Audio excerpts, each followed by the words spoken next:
Alrighty, well, good afternoon, everybody. Thanks for coming to the final round of the fast pitch competition. My name is Dave Whitehead. We have Leo Riley down front, Derek Skrzyński in front as well. So I'm just going to give you a brief overview of the competition itself, what the competitors have gone through to get to this point, and then I will hand it over to the judges to introduce themselves. So we have 5 finalists who are competing for the top prize of $2,500 and a fan favorite prize as well. They've gone through 2 rounds of review. First, they had to submit a business plan that we reviewed. And then earlier this morning, some of you may have been there, they went through a semifinal round, and there are 12 of them there. So as I mentioned, there's a fan favorite prize, and this is where you guys need to pay attention. After everybody's gone, all the pitchers have gone, we'll put up instructions on the screen here on how you can text in your favorite, and we'll use that to select the fan favorite. So the pitchers have 90 seconds to pitch their business plan, and then they have 4 minutes of Q&A from the judges. And speaking of the judges, I'll let them introduce themselves. Aaron? Hello.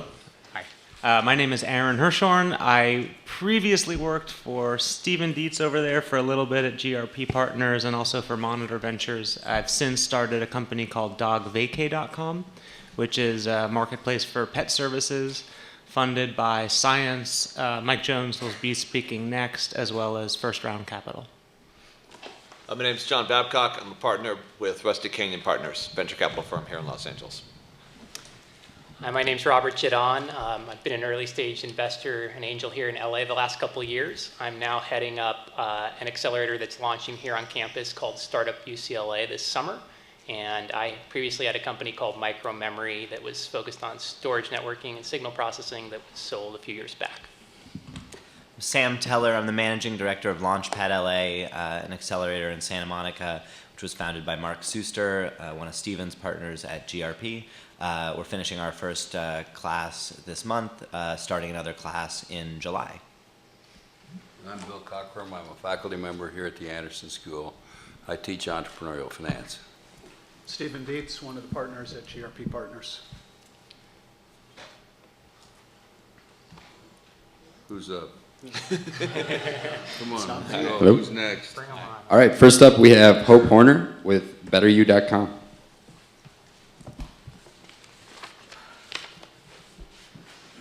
Hi, I'm Hope Horner. My partner and CTO, Jackson Long, founded BetterYou.com. There are 2.5 million professionals working at a gym or a spa, giving away over 80% of their service costs. That means if you go to Equinox and buy a session for $100, the trainer's only walking away with 20 bucks. For the past 10 years, I watched these professionals try and take their clients outside of the gym in order to take home a higher profit. The problem is, once they're outside, they're forced to process their own payments, manage their own schedules, and attract new clients. BetterYou.com empowers these professionals by giving them a simple solution to manage their business and connect with paying customers. It includes an online storefront where their clients can go and buy and schedule sessions, automated appointment reminders, and most importantly, a way to connect with new customers through our directory and consumer interest forms. We're also developing a mobile app where consumers can connect with these professionals in real time. Think Uber for massage. Since we launched in February, we have over 600 professionals on the site and over 10,000 consumers. We make money by charging the professional a monthly fee for upgraded services. We also take a piece of every subscription. BetterYou offers fitness and beauty professionals a way to manage and market their business and take back that 80% in a total addressable market of $100 billion. We're seeking $500,000 for key hires to develop our mobile app and to market nationwide. We look forward to a better you.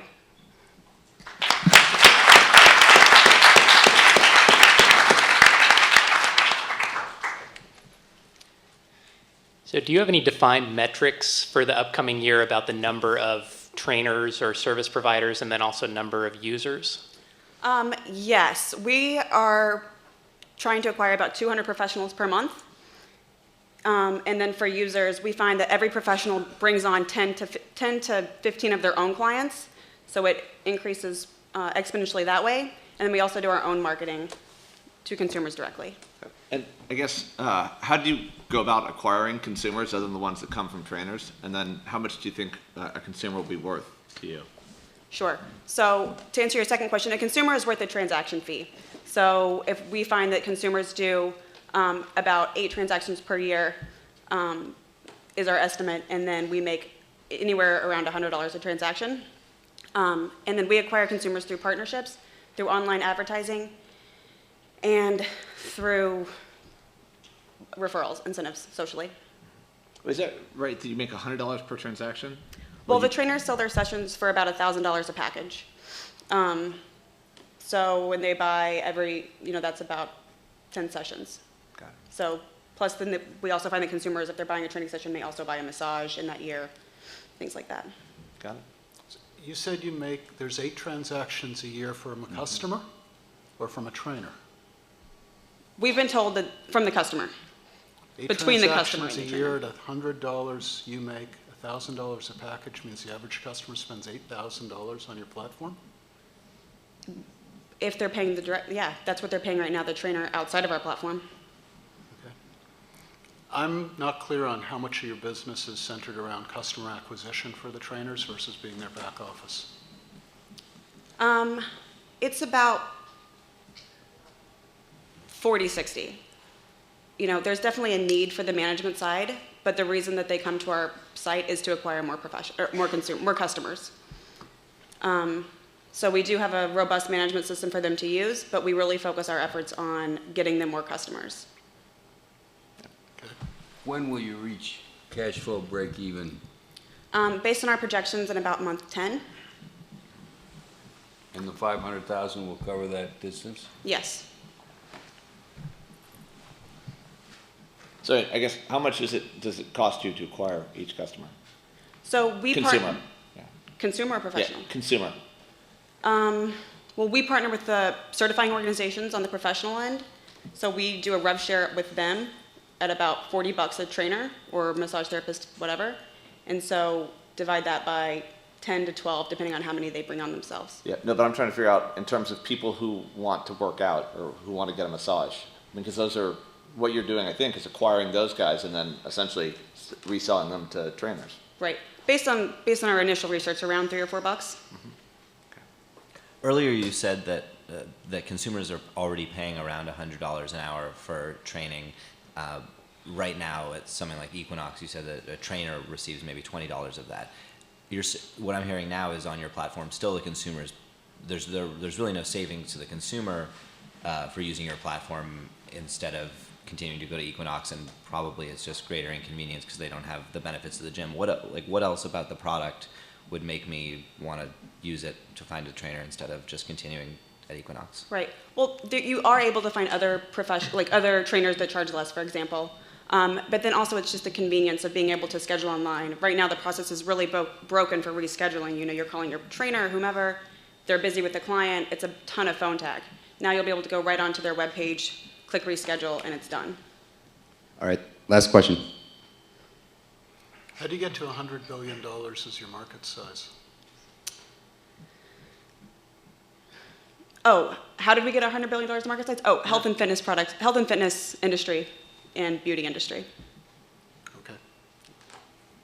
All right, thank you. Thanks.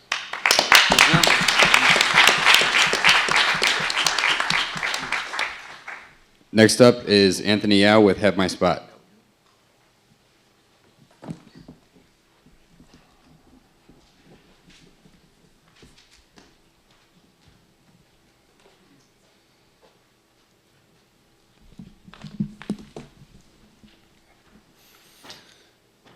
Have you ever circled around the block for a parking spot and after 15 minutes settled for a $20 spot, $20 lot located several blocks away? And while you were circling around, you probably noticed that there was empty driveways and empty parking spaces, but they're attached to somebody's home or business. It turns out that there's an abundance of parking spaces that sits unused and uncapitalized. Have My Spot is an online platform for buying and selling parking spaces. It allows people to sell their unused space and allows customers to receive cheaper and more convenient parking. It is free to post and to search on Have My Spot. The parking spot owner decides what price to sell at, and we take 20% of the transaction. We are launching in the $230 million LA parking management market, and we have already built a functional website, and we are currently building our supply through commercial property landlords, and we will later move to residential properties. I'm the CEO, and I have a management consulting background. I have focused on operations and technology implementation. Leonard Lin is our CTO and comes from a web developing background and also is a former consultant in the web application space. We are seeking $48,000 in investment to support the launch of our business in the initial quarter of operations. Thank you.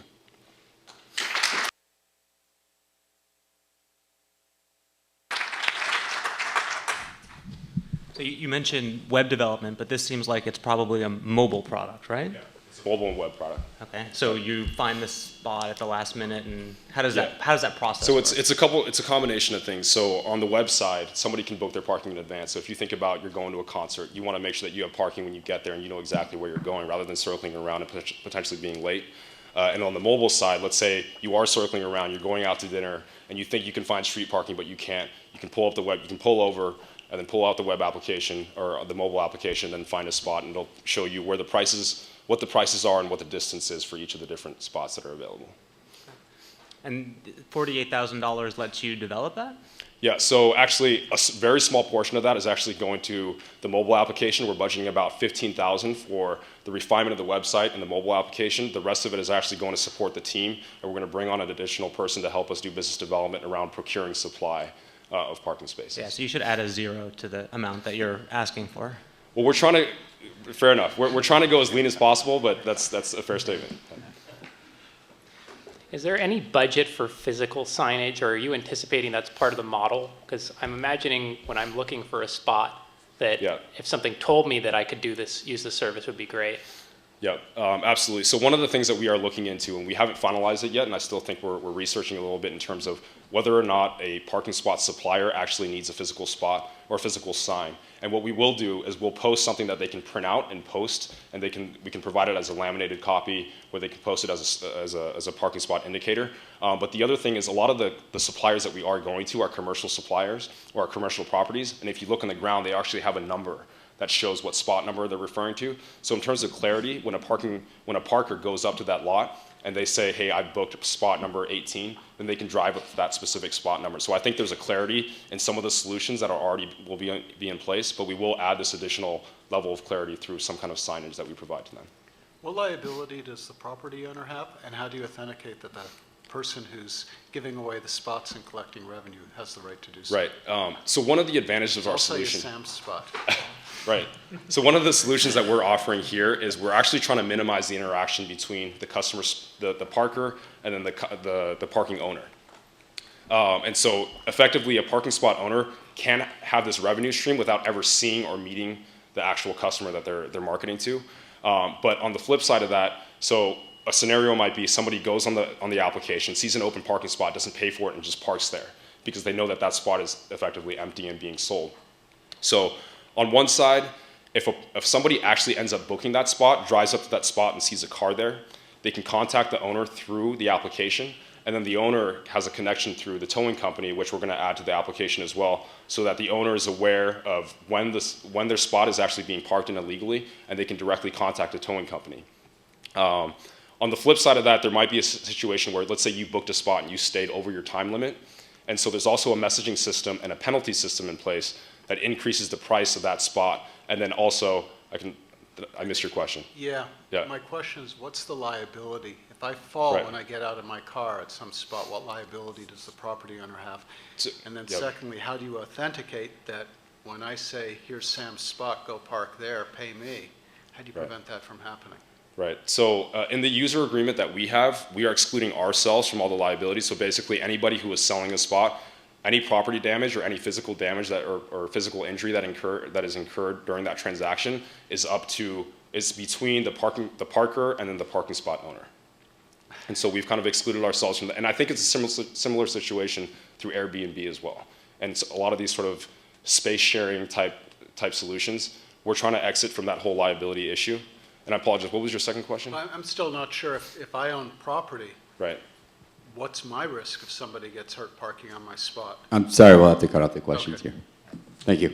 Oh.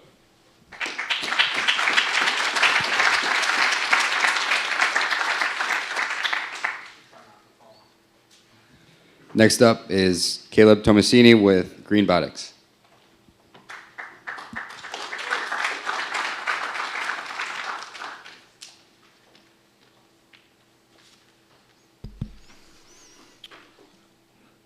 Hi, I'm Caleb Tomasini at Greenbotics. At Greenbotics, we're looking to revolutionize the way that utility-scale solar plants clean their solar panels. It's no secret that dirty panels produce less energy than clean ones do. In fact, in customer discussions, we found they lose up to 15% of power by not cleaning. So the obvious solution then is to clean them. The problem is the current method exists today, pressure washing, uses a lot of water, it's not cost-effective, and it's not scalable. What Greenbotics we feel becomes a solution.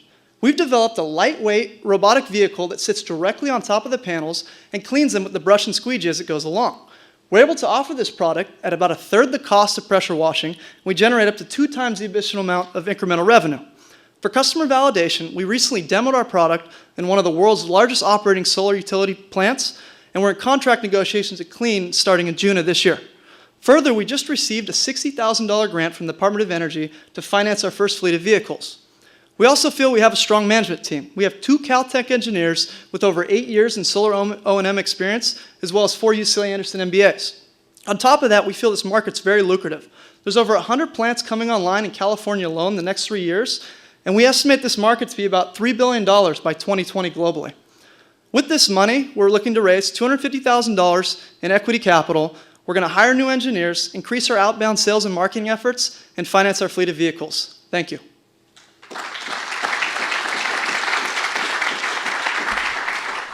How much does the service cost? So it really depends on the size of the plant. Currently, one of the plants we're looking at cleaning, they pay hundreds of thousands of dollars per cleaning generally. So, I mean, it can range up to over $1 million to clean for a year. And we're looking at locking in contracts for multiple years. How reliable is this robot that you've described? Because, obviously if it doesn't work out that well and you lose your fleet, then you're kind of in a tough position. So do you guys have any statistics on that so far? That's a great question. We're on our 3rd prototype right now. And our first customer coming up, we're going to have the 2 designers, the 2 Caltech engineers actually run this. So if they run into any sort of problems along the way, they'll be on site and be able to repair them with a van they bring with all the parts. Further, we've done lifetime tests on these multiple times, and we've had solar panel manufacturers give us panels to demo on, and we'll run them hundreds of times back and forth, and they've been reliable thus far. Do you have one per panel, or do you have to? Someone has to move the robot to each panel? Yeah, that's actually a great question. So these panels, just imagine the size of UCLA campus, like the entire campus. That's about the size of one today, and they're supposed to grow 5 to 6 times the amount. We need about 4 to 6 robots to clean these. We send 2 operators on site. Generally, we have 1 engineer per plant, and they basically lift them up on top. They have computers with sensors that monitor how they're going along the way, and basically drive around to the other side, pick them up, and move them down as they go along. And we've actually demoed these, and they work better than we thought, actually. The money you're seeking to raise, will that take you to cash flow break even? It will, actually. It'll take us to cash flow positive by next year, early next year. And what kind of gross margins do you guys have? So we have 40% EBITDA margins, and currently we're bootstrapping pretty heavily, and this is including probably excess costs and what we'll need. It's been a lot more lucrative than we thought it would be initially. And so they're EBITDA margins, but I imagine that depreciation is pretty significant because you're building your own robots. So the robots actually don't cost that much. I was asked this question earlier, and I am okay to answer it now. They cost about $20,000 per robot to build, which is actually not that much. We have patents on some of the algorithms that go into it with Morris & Forster. They gave us $5,000 in pro bono legal fees and $25,000 in deferred patent fees we got to pay them, which we just raised the money recently. So. How expensive is it to do this if you just had a person doing it? So that's what they do, actually. I kind of have a funny story about this. One of the potential customers, I can't go into the details, had this done, and they hired a local football team and paid them literally $150,000. They did a terrible job, wasn't what they wanted, and they're really looking to find a solution to this problem. It's a really big problem. We've already had inbound contacts from O&M providers, from China, from Germany, you name it. Like, people have been reaching out to us. We basically just need to finalize everything and get our first customer happy, and then we'll go after all of them. Okay. And I guess I'll keep asking here. So what about the different kinds of panels that some of them rotate on different axes? And, I imagine it'd be very difficult to support all the different variants that are out there. Yeah, that's a great question again. Our advisor, Al Osborne, as Mr. Cockrum knows well, there's a large enough market currently today just to go after the rectangular ones that exist. Our engineers are very confident to build them to different sizes. That's not a problem at all. The more challenging one going forward will be the curved ones, and they're experimenting building those as well, and it's working out pretty well thus far in being able to clean different shapes, different tilts, and whatnot. So, How big is the biggest company you're competing with now who cleans panels? small. Most of the competitors are mom and pop shops, and they contract these out. These plants are forced to clean them through the contracts they have, and they literally just want to write a check and get it done with. We tried to offer them the product as a product model, and they pushed back and said, no, we just want to write you a check, come in, clean it, and go away, and that's it. And that, to us, it makes more sense from a financial perspective. So. All right, we got to cut the questions off there. Thanks, guys. Thank you.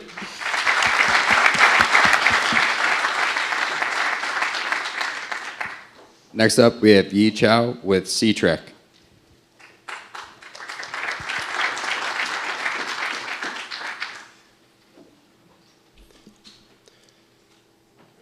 In the past 10 years, the U.S. Army has been using unmanned aerial vehicles, we call it UAVs or drones, for military operations. Today, the UAV market has exceeded $3 billion with over 10% of growth every year.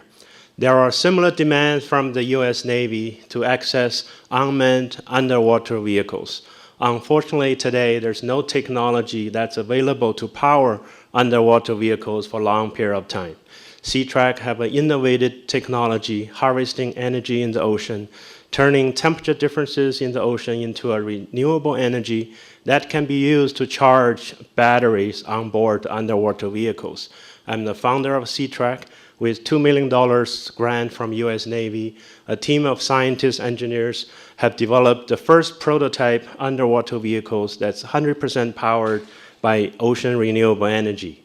We're seeking $300,000 as a capital seed funding to license the granted technology from Caltech and produce half a dozen prototypes for further testing for early adopters. In 2 years, Sea-Track will be able to take purchase orders from customers around the globe. Welcome to investors, partners, advisors, and friends. Thank you very much.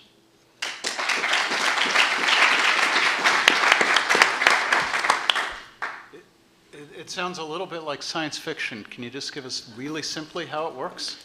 Basically, we are identifying a number of different phase change materials. That phase change material is sensitive to the temperatures, give you the maximum volume changes as you go from solid to the liquid. They can cross 10 degrees, they can cross 5 degrees centigrade.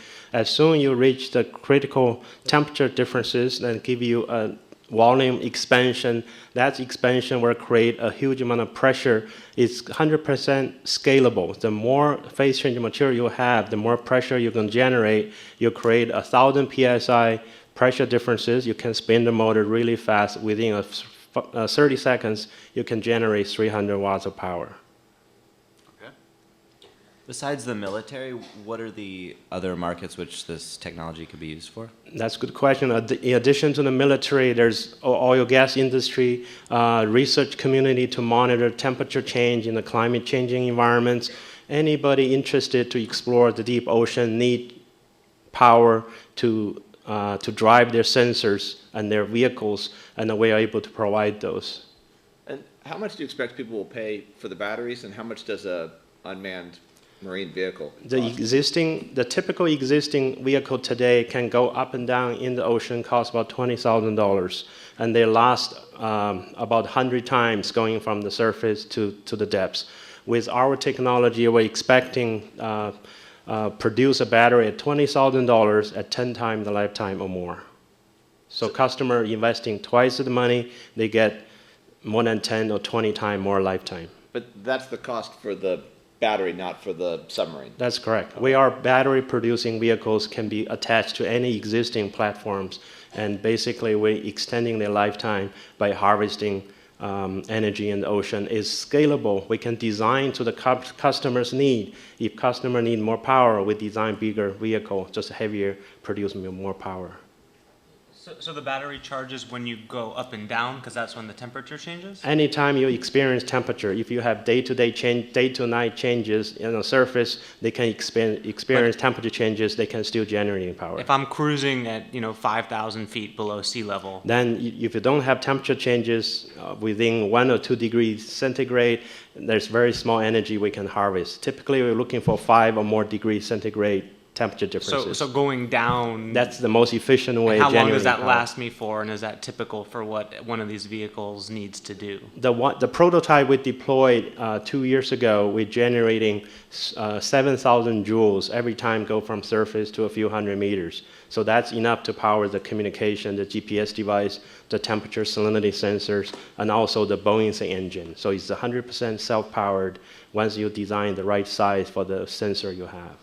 Have you any idea about the unit volume once you hit production that you expect to sell, what the cost is, and what's the gross margin? Initially, we estimated $20,000. Our parts, based on our very rough estimate, is about $10,000, and with initial labor, about 20–30% profit. And then hopefully, when the demand for more units coming up, and then we are driving down the labor cost, and then we're getting closer to the parts. Unit volume?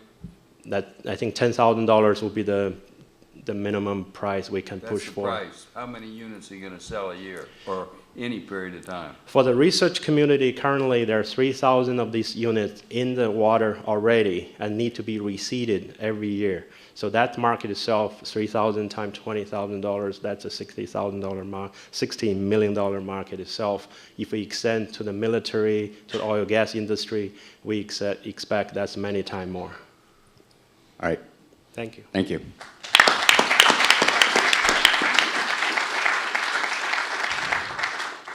Last up, we have Brian Thomas with Whisper Lab.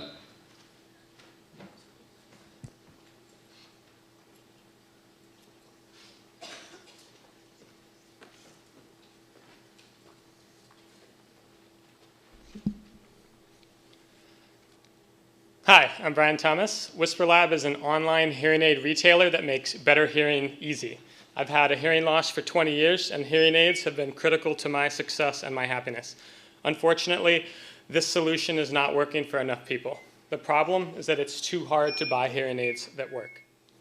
If you walk into a hearing care professional's office, you're going to experience a used car salesman type sell and a time-consuming and confusing process.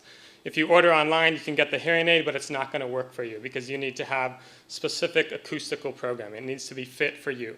Just like you wouldn't buy a pair of glasses that don't have a prescription, you don't want to buy a pair of hearing aids that have not been fit to your loss. The solution is Whisper Lab. We combine an easy purchasing process with successful hearing aid adoption rates. The way we do it is this. You come to the website, you order. We ship you a Whisper Lab kit. You put your hearing aids in, then you put a necklace-like Bluetooth device on.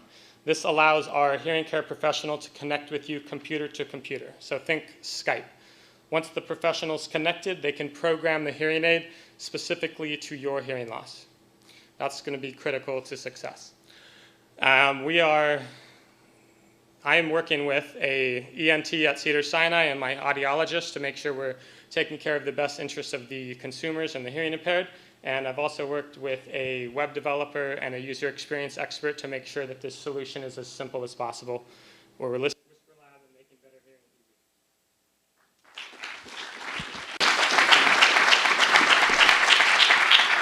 easy. Are these covered by healthcare insurance? Louder, please. Are these covered by healthcare insurance? Is this covered by healthcare insurance? No, it's not. Right now, a hearing test is covered by insurance.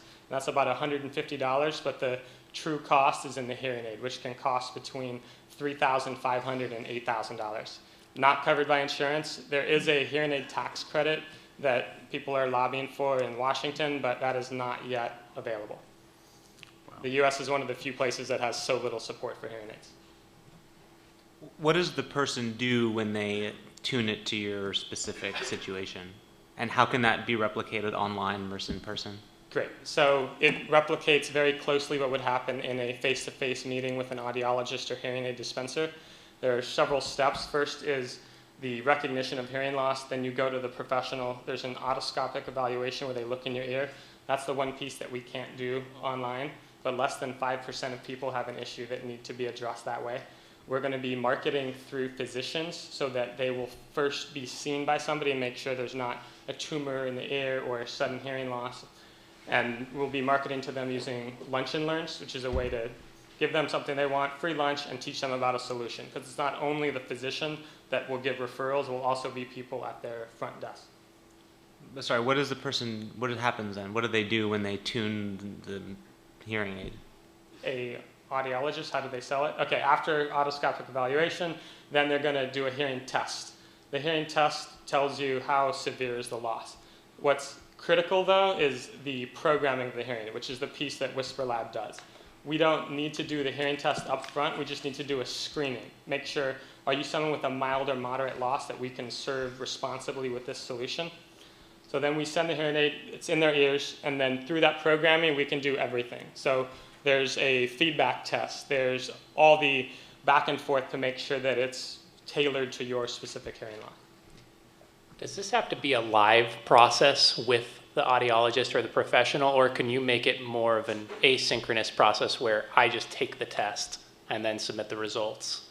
Because I feel like some people are going to have a hard time going on and Skype and Bluetooth. Right now it's a live process, but I'm meeting with a veteran of the industry next week to talk about, is this something that could be done by answering yes/no questions or sliders, and then those responses would then get fed into the program. Right now we're talking about doing it live.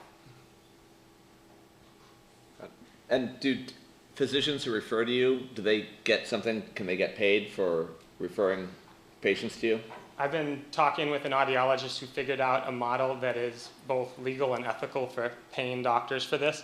So what you do is you can set up a partnership where they're non-voting members. That way they're incentivized to send referrals your way, but they are not then subject to kickback laws.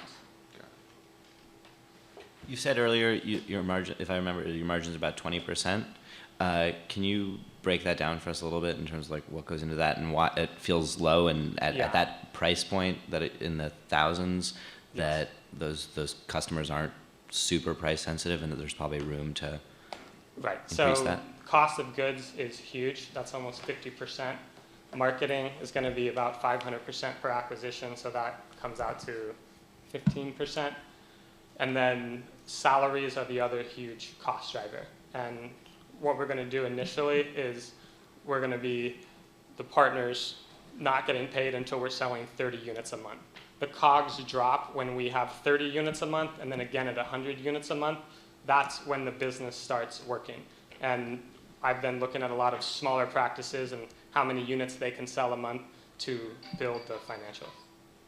All right, we'll have to cut off questions there. Thank you. Awesome.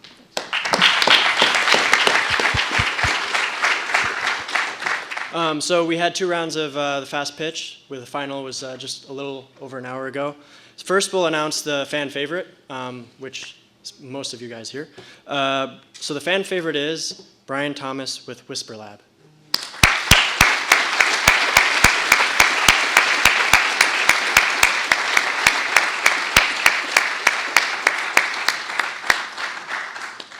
And we have a little token of gratitude, so thank you. And then, okay, so finally the grand prize, the $2,500 final prize, just to demonstrate my musical talent and lack of technical expertise. Drum roll. So the grand winner is Caleb Tomasini with Green Botics.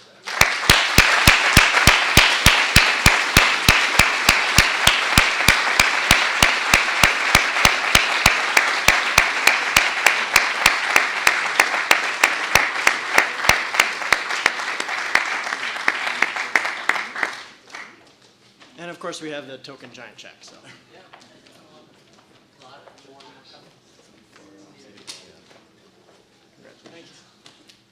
Congratulations. Congratulations. Congratulations. And on that note, enjoy the drinks and happy hour, and have a good afternoon.